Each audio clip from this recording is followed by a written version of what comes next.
Welcome back to Invest in Your Future. I'm your host, Kenny, CEO of Corona Group Corporation. We have a special guest today. His name's Kenneth Murphy from BostonBullion.com, a gold and silver specialist, actually precious metal specialist. He's been doing it for years, and I bring him on here to give us our knowledge. And obviously, I'm going to buy some stuff today, but I think you should also learn why you should buy and also invest in gold and silver. So, Kenny, thank you very much for coming on the show. Yeah, thank you for having me. Thank you for taking the time from your busy business. And so, first of all, let's just start with the history on how did you get started with gold, and start from the beginning. Okay. I was never really into gold too much. I liked the idea of it, but it was always $200 or $300 an ounce. So it was never really moving very much. 9/11 came and hit, gold started moving. People started paying attention. It became more valuable. People realized the value of it. So about a few years after that, I started buying gold myself and put together a website, BostonBullion.com, just because I was a programmer and that's what I did. I was in the consulting business, working as a programmer for a travel agency, database management. When they sold their company a couple weeks before Christmas, it kind of dropped me into the gold business full time, and I've been trading gold and silver since. The reason I believe in gold is because it's held its value for hundreds of years. This is a $20 gold piece from about 100 years ago. 100 years ago, this $20 gold piece would have bought you a nice suit or a nice gun. A $20 bill today wouldn't buy you anything, but this $20 gold piece is worth $1,300. It'll still buy you a nice suit or a nice gun. It's held its value for the last 100 years. Whereas our dollar is worth less and less every day due to inflation. Yes. They say they're fighting inflation. That's crap. They're just, by definition, inflating the money supply. They're printing more money, so the dollar's worth less and less. 100 years ago, they started the Federal Reserve. Sounds like a really nice government institution. It's private banking. They're basically printing money and selling it to us at 6% a year. That's how the bankers are making their money. So in 1913 or so, they started the Federal Reserve. By 1933, they had devalued our currency so much, they had to take the gold out of the coins.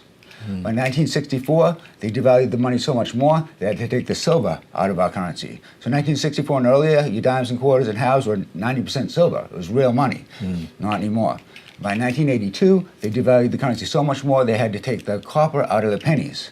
So now the pennies are made out of zinc. Your money that you have in your pocket is not worth anything. But it used to be gold and silver. You used to have paid in full money. That's the idea of them destroying our value of our currency. Sure. So you got into it because you learned about the devaluing of the dollar, and you wanted to kind of hedge yourself and started buying gold and silver and other precious metals to help yourself. Exactly. Okay. And actually, a great tip too is you said any money that you find that's before 1964 is actually real silver if you have it, and people sometimes have it. They do. I don't expect you to find it in your change anymore. Sure. I found maybe one dime in my whole life. Not that I was really looking, but I found one. But I've had people come in with jars of change, like they work for the MBTA.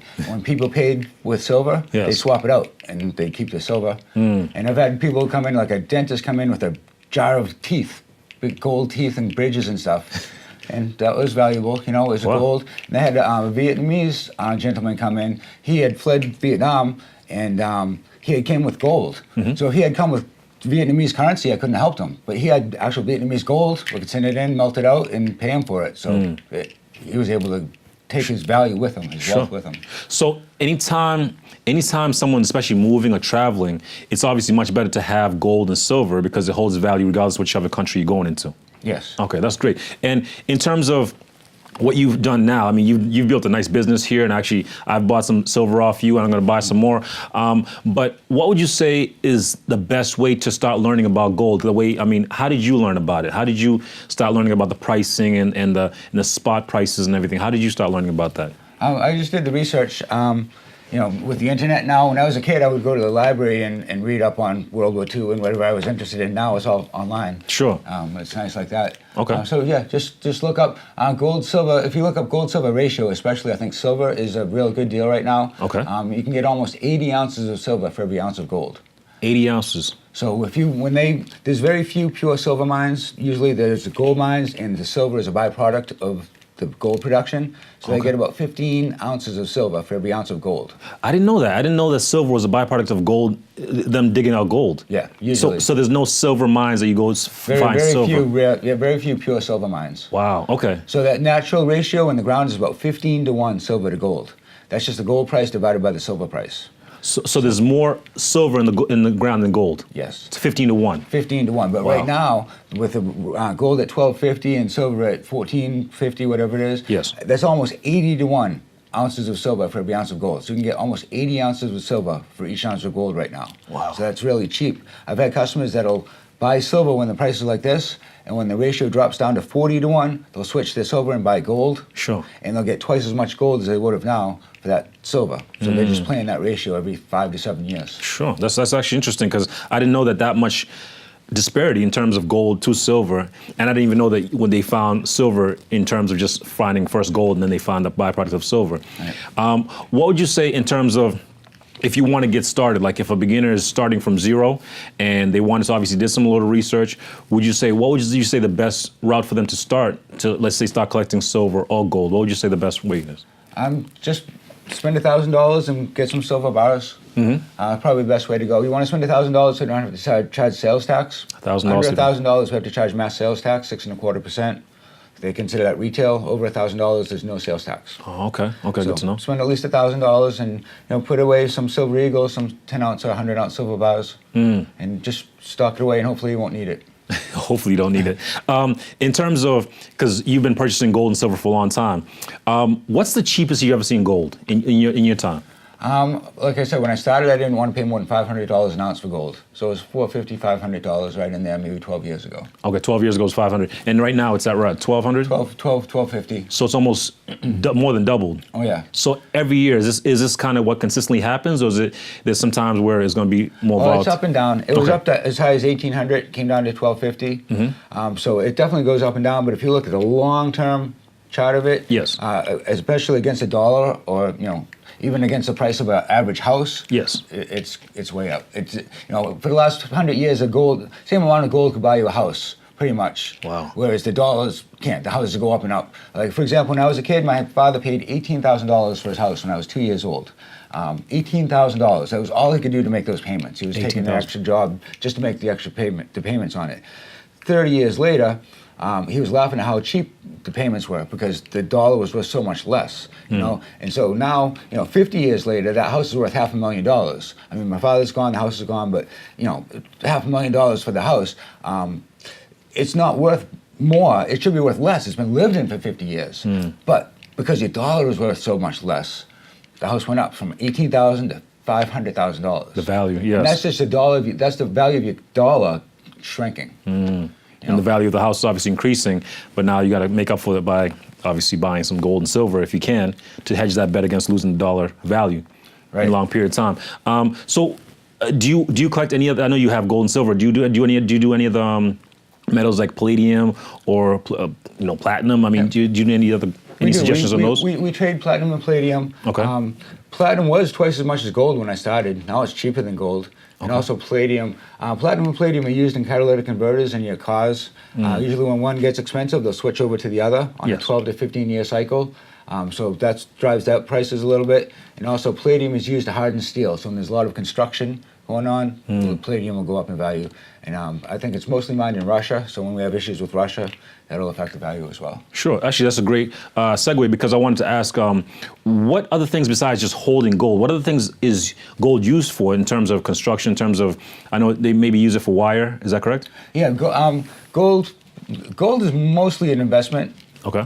It's not, silver is really used in industrial. Silver is very conductive. For example, like I showed you here, I've got my magnet somewhere.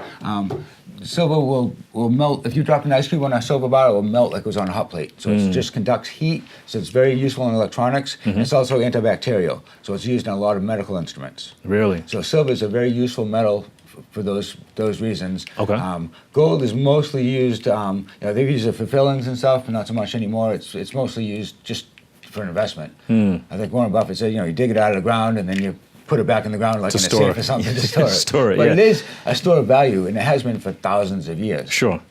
That's interesting because I never thought of anything else besides holding silver and gold, but obviously you can use it for, cell phones. I heard like they can use it for so many other things.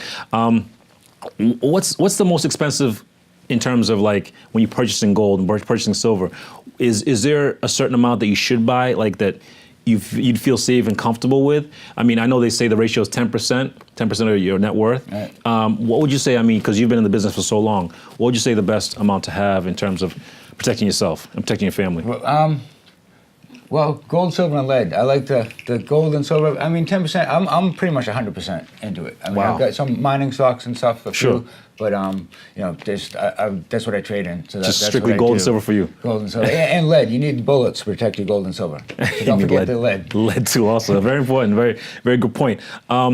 And for like you said, for beginners, right? You said buy at least $1,000 just to kind of start protecting yourself. Yeah, most people spend over 1,000 so they don't have to pay sales tax, and under 10,000 so we don't have to do a 1099B. So if you do a cash, spend over $10,000, we have to file a 1099B, a cash transaction report. Sure. So most people keep it under $10,000, and that's per person per day. So you can come in today and buy $10,000 worth, and tomorrow and do the same thing.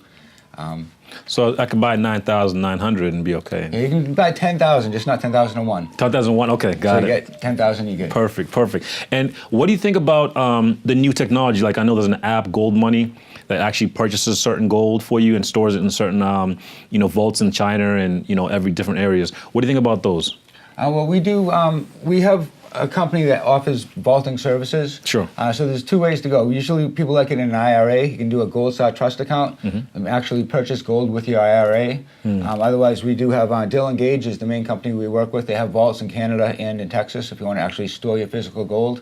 Other than that, Do you, like if customers come to you, can you store gold for them? Gold or silver? I don't store it here. No, we just trade. We have inventory to sell, but we don't store it here. Sure. But we do, offer that service with one of our suppliers. Okay, great. And how about people who, let's say, they don't want to buy physical gold and silver? What do you think about gold stocks and silver stocks and stuff like that? Would you? I like silver wheaten as a gold stock. Okay. As a silver stock, I'm sorry. Sure.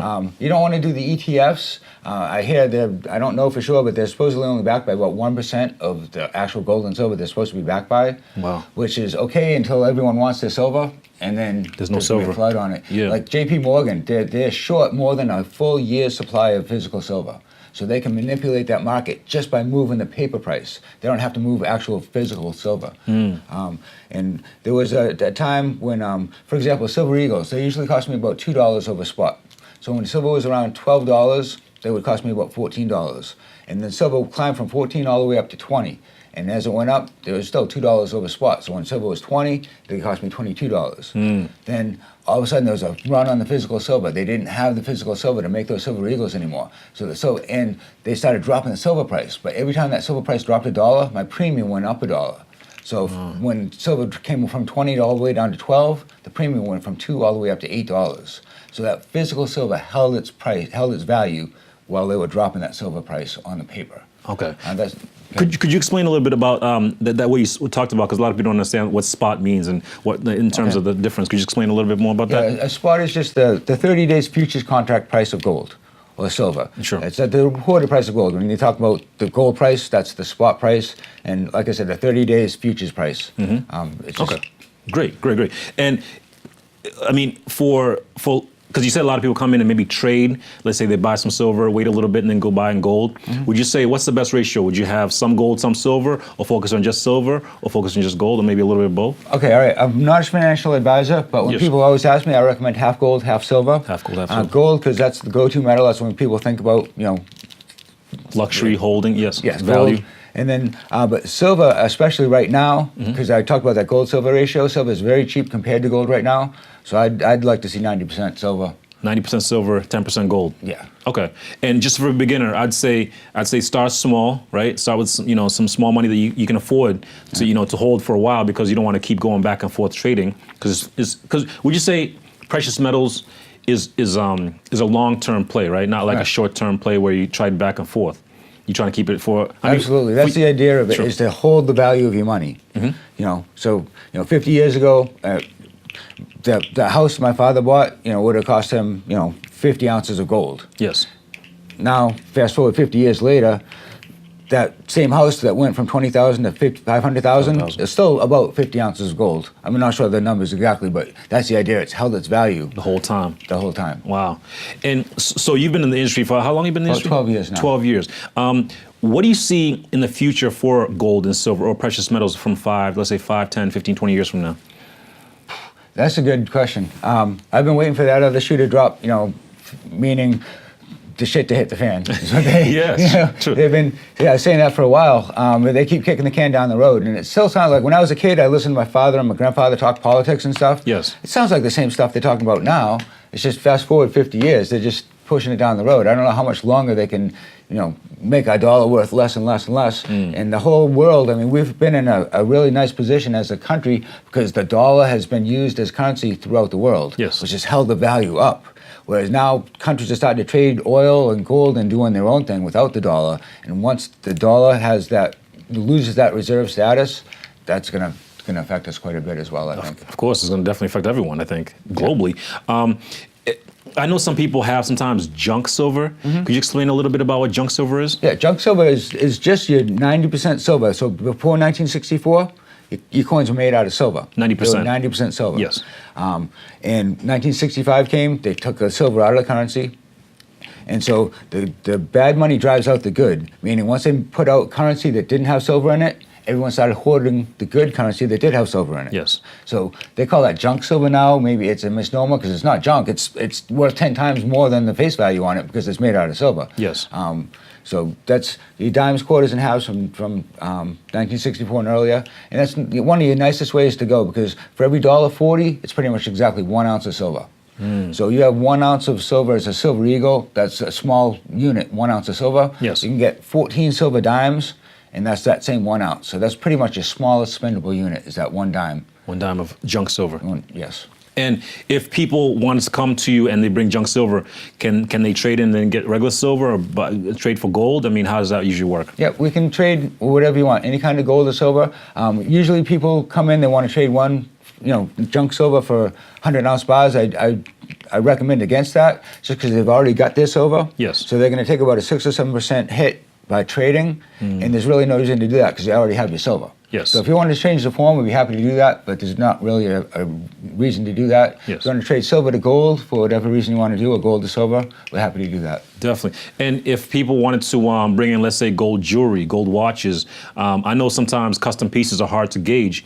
How would you help people with that? Because let's say they have a broken chain or broken earrings or something like that. Do you take that? I mean, do you have? We do. You do? Yeah, I can pay about 70% of the actual melt value of the chains or the coins. Okay. I mean, of the rings, whatever they have. Sure. There's 2 ways to do that. Usually, I take it in. I can pay 70% of it. Then I have to hold it 30 days and report it to the local police in case it's stolen. They'll come and they match it up. They match up the list of anyone who buys this stuff, like a pawn shop, has to report it to the local police. They match up the list of what I buy with the stolen things, and usually I haven't had a problem. One guy, he sold me 8 Krugrands he stole from his 92-year-old mother, and they came and they took those for evidence. Took me 3 years to get them back, so that kind of sucked. But usually it's not a problem. Don't bring stolen stuff to Kenny, man. He no he stolen has to stuff. report it. Yeah, no stolen stuff. That's good to know because a lot of people do have some stuff that they might be able to bring to you, and obviously trade in to get some silver and gold. And I mean, I appreciate you taking the time can you show us some stuff here that we can maybe look at and maybe people can purchase or maybe kind of get a price of this is how much silver, this is how much gold is worth, and in terms of scale, in terms of like the object itself. Yeah, sure, absolutely. Definitely. Show you the 100-ounce silver bar. Yeah, we'll go through everything and then we'll kind of. So this is a 100-ounce gold. I'm sorry, silver bar, correct? Yep, there's a 100-ounce silver bar from Engelhard. It's a Canadian company. They don't make them anymore, but this is one of the main brands. The way we test this coming in is this is a rare earth magnet. It's probably about 50 times more powerful than your refrigerator magnet. It's molybdenum. Now, silver itself is non-magnetic, but it generates an electrical field with the silver. You can see how that reacts. And also, if you put an ice cube on that, it would melt like it was on a hot plate. Because silver it just conducts heat. It would just Wow. suck in the heat from the environment and melt the ice cube. Wow. And how much is this worth right now? How That's much is about $1,500. $1,500 for this brick right here? Yes. Okay, how about this next one right here we have? That is a kilo silver bar. That's actually how I got my mother to buy some silver. When I showed her silver bars, she wasn't interested. With a nice silver coin, she saw the value in that. She liked it. That's 32.15 ounces of silver. That's called a kilo, 1,000 grams. 1,000 grams of silver. Yep, that's about $650 right now. Okay. And, it's actually got great engraving too. I love the. Oh yeah, that's the queen. She's on most of my queens, most of my coins, half of my coins. So I'm from Canada, from Australia. She's on everything. Nice, nice. And then what we have right here? That is a silver $100 bill. So So it's an actual $100 bill. No, that's actually just a 4-ounce silver bar. They just made it in the shape of the $100 bill, stamped it on it. So it's kind of a novelty thing. It's interesting though, because this is 4 ounces, but they'll call that a quarter pound, which is totally wrong because a troy pound is 12 troy ounces. Wow. So a quarter pound should be 3 troy ounces, but that's actually 4 troy ounces. So that's totally mismatched on units in terms of troy ounces versus avoirdupois, which is your normal bathroom scale unit. Wow. And so, I mean, these are obviously on the higher end in terms of price, in terms of scale. So can we talk about some of the coins you have, some of the gold and silver coins? Yeah, these are most of your 1-ounce gold options. This is the gold Krugerrand. I can take it out of the plastic if it helps. That's the coin that started everything. They made that 1-ounce gold. It's 22 karat gold. They add a little bit of silver and copper so it won't scratch as easily. There's a full ounce of gold in it. Full ounce. It's called the Krugerrand because that's Paul Kruger, the South African president at the time. And the rand was the South African unit of currency, so it's a Krugerrand. And on the back, they've got the South African springbok, nice. Antelope. Nice. Then they made a gold eagle, matched the Krugerrand. It's got a little more silver than copper, so it's a little bit shinier. But that's a 1-ounce eagle, same weight and purity as the Krugerrand. Then we have your pure gold coins. There's a gold buffalo from U.S., 1-ounce pure solid gold, and same thing with the Canadian maple. Nice. And all these are 1 ounces, correct? Yep, these are all 1 ounces except for this one. That's the one that's a $20 piece from 100 years ago. Yes. It's 0.9675 ounces, so just under an ounce of gold. Wow. But it trades as if it were an ounce. Wow. And how much? So how much are these right now? These worth? Around $1,300 For one coin. Yep. Okay. And it doesn't matter where it comes from, Canada, China, Australia, it doesn't matter? It doesn't matter. It's an ounce of gold. Usually you pay a little more for the U.S. coins because the U.S. Mint charges a little bit more. Yes. But it's still the same 1 ounce of gold. Same So ounce. same price. Okay. Then these are just a few silver coins. Silver coins right That's here. a silver eagle from the U.S. Mint. Nice. Silver Canadian maple from Canada. Oh, these are the ones I bought. These ones are the ones I got, Yeah, right? Yep. silver eagles. These are nice. I like these. Yeah. And then that's our own Boston Bullion silver round. We had some silver rounds made up with our logo on them. Nice. And do they hold the same value if like it's U.S., Canada, and your own personal? I mean, does it still hold the same? Yep, they're all 1 ounce of silver. You're paying a little bit more for the silver eagles because they're put up with the U.S. Mint, but they're worth a little bit more. A little bit more. And you pay a little bit less for the 1 ounce rounds, but they're worth a little bit less when you sell them. So about the same spread coming and going. Got it. And then what do we have here? That's just a 10-ounce bar tucked in the corner. 10-ounce silver? So 10-ounce silver. Okay. And then we get the gold bars. This is actually our 1 ounce Boston Bullion bar that we had made up. 1 ounce gold bar. Yep. And this is another 1 ounce bar from Perth Mint, Canada. Australia. That's the Australian Mint. This is Switzerland, Pamp Swiss, 1 ounce bar. It's got the Goddess of Fortune with the Horn of Plenty on it. So that's a good luck symbol. That's a real nice one. I like that one. Mm-hmm. This is the silver 1 ounce bar. And I'd say that's platinum because it looks exactly the same. And this is palladium. And again, it's got the Goddess of Fortune on it, but the silver, the platinum, palladium all look pretty much the same. Yes. And this is rhodium. That's actually, they've only recently been able to make that into bars because it's been really brittle. At one point, it was up as high as $10,000, down under $1,000. Now it's about $2,000. Wow. A lot bigger spread on it though, like $200 or $300 because they don't make them as much. But those are the for the beginner. They really don't need to worry about palladium and platinum yet, right? They just no, worry about silver. Silver. Go with silver. Go right with now. silver if you can. Okay. Yep. That's great. Is there anything else underneath this? There are just a few miscellaneous silver coins. Okay. The silver. That's a topless winged Liberty from Mexico. I like that coin. There's a spider. I've got tarantulas, so I definitely like the spider coin. Don't trade on me, of course, is always nice with the That's snake. nice. The snake. And and then these are your old dimes and quarters. We talked about the 90% silver. Like the junk silver, right? Yep. This is how it looks like? Yep. Okay. And so that's dimes, quarters, and halves. You get the Franklin. There's your old Walk and Lib. There's a really old Barber. Those are all 50-cent pieces, but they're all silver, so they're worth 10 times the face value. 10 times the face value. So if you find a coin, it's worth 10 times more than what's worth. Wow, that's impressive. That's really impressive. This is a nice collection right here. Kenny, for the time you've taken, I really appreciate you taking the time. Like I said, people can reach out to you on bostonbullion.com. Is that correct? Yes. Any other way you want to give out a phone number or any other your address also? Yeah, sure. We're at 127 Cambridge Street in Burlington. Usually 10 to 5, Monday to Friday. It's by appointment. We like to know who's coming in. Just give me a call, 781-710-8419, and we'll be happy to meet with you. Definitely, and we'll put your name in the show notes and everything like that. And I appreciate you taking the time. And thank you very much, Kenny. Thank you. Yeah, thank you.